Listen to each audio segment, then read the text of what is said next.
L'étymologie même du mot Israël, Israël, que veut dire Israël? Il y en a qui vous disent, ah, il y a Is, il y a Ra, le soleil, je ne sais plus. Non, c'est beaucoup plus simple que ça. Israël vient tout simplement du Kikongo, Isolele. Je t'ai choisi. Quand Dieu est apparu à Jacob, qui d'ailleurs ne s'appelait pas Jacob au départ, Jacob étant une traduction directe du Kikongo, vous savez de quoi? D'où vient le mot Jacob? Rapidement, et puis je vais vous laisser la parole.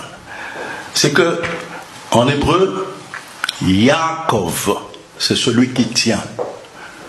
Pourquoi? Parce que l'histoire de jumeaux dans la Bible, je crois qu'il n'y en a qu'une seule, et c'est l'histoire de la naissance de Jacob et Ésaü.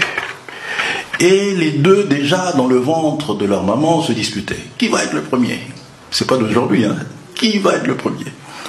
Et lorsque celui qui n'était pas encore Jacob a vu que son frère sortait le premier, il l'a attrapé par le talon, en fait pour l'empêcher de sortir.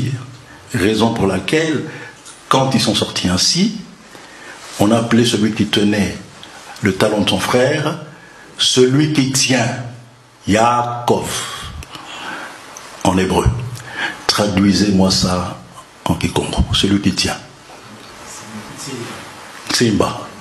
N'est-ce pas que dans la traduction Congo, les jumeaux s'appellent Nsimba et Nzuzi. Nsimba, littéralement, si on doit le traduire en hébreu, c'est Yaakov. Nsimba et Nzuzi. Mais maintenant, pour arriver à Israël, qu'est-ce qui s'est passé? Ce fameux Nsimba a dû lutter avec l'ange. Vous m'arrêtez si je me trompe. C'est bien ça. Comment on dit ange en Kikongo? Mbasi. Alors vous voyez, Nsimba, celui qui tient, est juste une métathèse, ou plutôt Mbasi est une métathèse. Enfin, c'est comme vous voulez. Vous le prenez dans un sens ou dans l'autre. Toujours est-il que ange est contenu dans le mot je tiens. Nsimba, Mbasi. Et c'est à partir de là que l'Éternel a déterminé, je t'ai choisi, Isolele. C'est un peu comme quand les Portugais sont arrivés chez nous, ils ont demandé, comment vous appelez le fleuve? Nzadi.